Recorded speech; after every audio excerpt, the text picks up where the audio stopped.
E em Brasília, o governo Lula inicia a reforma ministerial em meio à queda na aprovação. A ex-ministra da Saúde, Nízia Trindade, diz que deixar o governo faz parte, que não desabona o trabalho dela à frente da pasta. O Márcio Rocha tem mais informações. A posse de Alexandre Padilha no Ministério da Saúde será realizada no dia 6 de março, depois que foi confirmada a saída de Nízia Trindade do cargo. Em uma nota oficial, o presidente Lula disse que comunicou Nízia sobre a substituição durante uma reunião no Palácio do Planalto e agradeceu à ministra pelo trabalho e dedicação à frente do Ministério. Ao comentar o caso, Nízia disse apenas que a demissão faz parte. Acho que ele entende que as dimensões técnico-políticas, meu entendimento do que ele me relatou, são importantes nesse momento, a avaliação do presidente. O que eu disse para ele, eu repito aqui, ele é o técnico de um time, faz parte da vivência de qualquer governo, substituição de ministros. Isso nada depõe em relação ao meu trabalho, sou muito consciente disso. Nos bastidores, interlocutores do presidente defenderam que Nízia até fazia um bom trabalho, mas que Lula precisa de um nome mais político para exaltar os feitos do governo na área da saúde. Eu queria entender uma coisa. Todos os ministérios, todos, não é que um ou outro, tirando a Controladoria Geral da União, mas todos os ministérios tradicionais são ministérios de natureza político. Não tem ministério técnico. Relações exteriores é técnico. Não é técnico, é político. E também técnico. Mas o conteúdo do ministério sempre será técnico, mas a condução do ministério sempre será política. O ministro José Serra, que quando foi ministro, ele entendia muito de saúde porque ele era hipocondríaco, então ele realmente era um grande consumidor de medicamentos. Ele podia ser ministro da Saúde como usuário, sabe? E foi um grande ministro da Saúde. Ele era economista. Ele não entendia nada. Entende, quer dizer, claro, você sabe que todo hipocondríaco acha que entende mais do que os médicos. E talvez até entenda, mas o fato é, ele não tinha. Aí ele foi para o Ministério da Saúde, organizou um time técnico, mas ele fazia um trabalho político. Fernando Henrique Cardoso foi ministro da Economia, ministro da Fazenda. E também, a mesma coisa, da mesma maneira que o José Serra é hipocondríaco, Fernando Henrique entende dinheiro porque não abria a mão. Ele ia jantar e almoçar com as pessoas, ele nunca pagava a conta. Então ele segurava um grande poupador, aquela notinha que ficava escondida dentro da mão dele, ele não abria, mas nunca, não cumprimentava nem as pessoas com a mão direita, só para não abrir, porque se tivesse uma moeda de R$1 na mão dele. E foi um grande ministro da Fazenda. Por que ele foi um grande ministro da Fazenda? Porque ele foi e buscou grandes personagens da economia nacional, pôs debaixo dele e ele fazia a embaixada com o resto do governo. Então, não é preciso ter um técnico para conduzir o ministério. E isso o Lula sabe. Porque se fosse assim, a gente teria que fazer um concurso público para ministro. O ministro das Relações Exteriores teria que sair do Itamaraty. Não daria para ter, por exemplo, um ministro da Defesa que não fosse um general. Não daria, não seria razoável, a não ser que fosse um sujeito que fizesse cursos internacionais e tal. Não é assim que funciona. Qual é o melhor interlocutor para o setor? É alguém que, por exemplo, na agricultura, tradicionalmente você coloca alguém que vem do agro, né? Mas porque é uma tradição. Mas nada impede de você colocar alguém que não seja do agro e que tenha os olhos voltados para o agronegócio. É uma boa ideia? Não sei. Talvez no agro tenha tanta gente boa que não precise, mas não há uma necessidade. Então, quando ele colocou a Nízia, ele recorreu a um técnico. Por quê? Essa aqui é a pergunta. Por que ele recorreu a Nízia Trindade? Por que ele foi buscá-la para ser ministra da Saúde? Porque ela é uma boa profissional? Cometeu falhas? Que falhas ela cometeu? A gente falou aqui. O Brasil não conseguiu atingir a meta de imunização em 16 das 19 vacinas do calendário infantil. Isso é muito complicado, mas isso tem a ver com a ministra? Bom, essa é uma questão. A segunda questão que eu queria colocar é o seguinte. A primeira-dama Janja e as admiradoras deste governo, todas festejaram os postos ocupados por mulheres na primeira formação do governo. Inclusive a presidente da Caixa, a ministra Nízia. Aí os postos ocupados por mulheres nesse governo foram substituídos, não todos, mas pelo menos esses 2 postos foram substituídos por homens.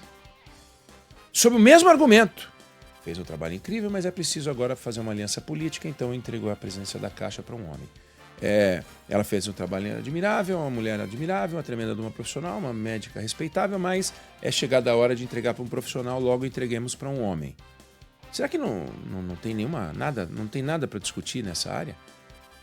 O que a primeira dama acha sobre isso? Tudo bem? Quer dizer, elogia quando entra a mulher e não critica quando tira uma mulher?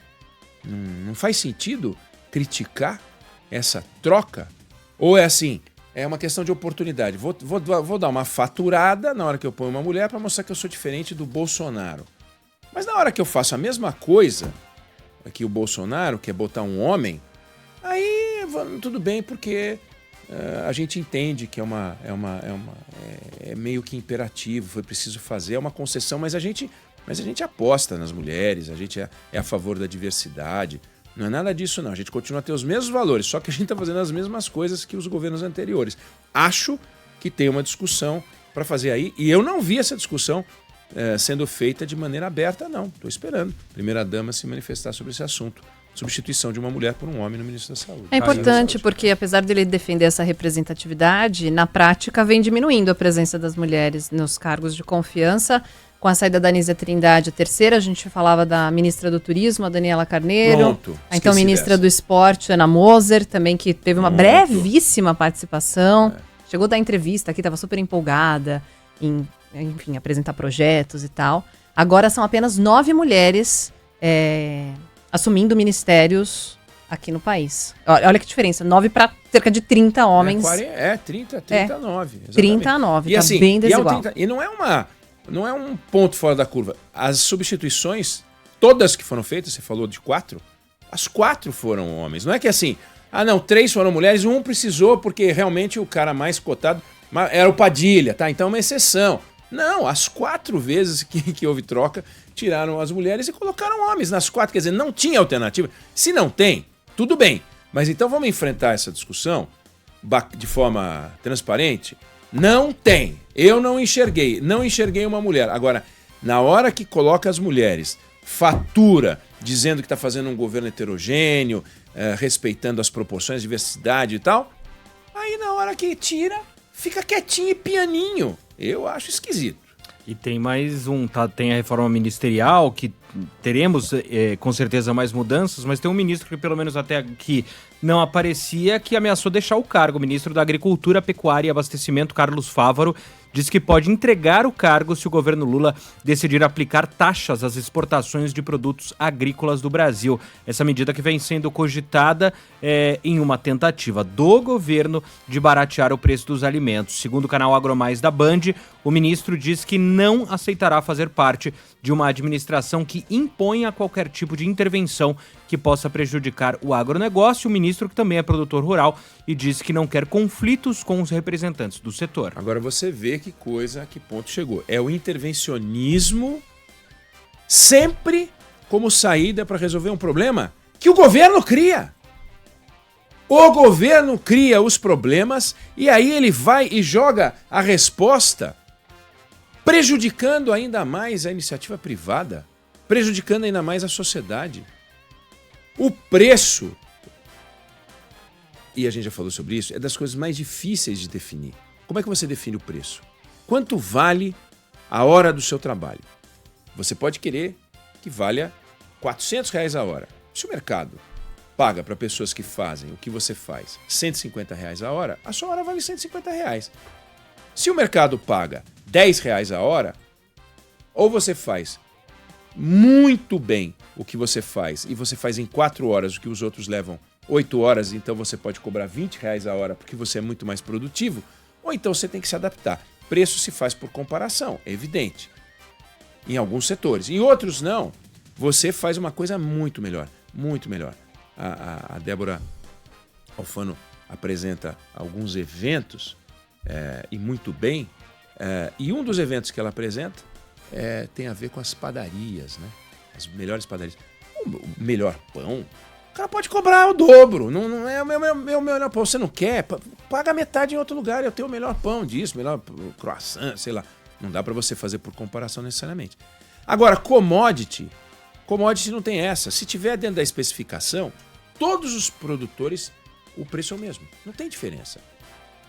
Você vai ter problema, porque se você tiver um custo de produção mais alto, se você tiver um problema logístico maior, a sua margem diminui, mas o seu preço final não vai mudar nunca. Nunca, nunca. É calculado na bolsa de mercadoria, é isso aí, acabou. Não adianta você falar que o seu milho agora vem com mais limão. Isso é besteira. Milho é milho, soja é soja, desde que especificado, é aquilo ali. Tem lá as especificações todas, tal, aí quanto que é a saca, quanto que é não sei o quê. Aí o governo pega e fala, eu quero reduzir o preço dos produtos aqui. Então eu vou criar uma taxa, vou prejudicar o produtor e jogar nas costas dele a responsabilidade de pagar por aquilo que eu tenho que fazer. Eu tenho que reduzir os custos de produção fora da fazenda, porque no Brasil são absurdos. A gente tem uma estrutura de frete que é absurda. A gente tem uma estrutura rodoviária. A gente tem gargalo. Nós falamos, você falou, do Porto Santos? Isso. Porto Santos, não foi? A Débora acho que não estava aqui, foi na semana passada, né? Isso. O Porto de Santos, só 20 e poucos % das cargas, do volume de carga, saía no horário certo, tudo tinha atraso.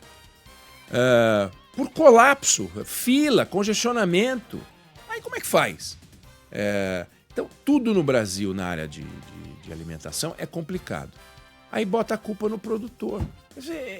Realmente é sempre olhar para os outros. A culpa e o inferno são os outros. Esse governo é injustiçado, faz tudo certo, está sempre do lado certo. Agora, a sociedade ou não entende, e as pesquisas são irresponsáveis, porque as pessoas não entendem, ou estão jogando contra. No caso dos empresários, na cabeça do governo, os empresários jogam contra, precisam ser regulados, precisam ser controlados, precisam ser punidos, precisam ser taxados. Não dá, né?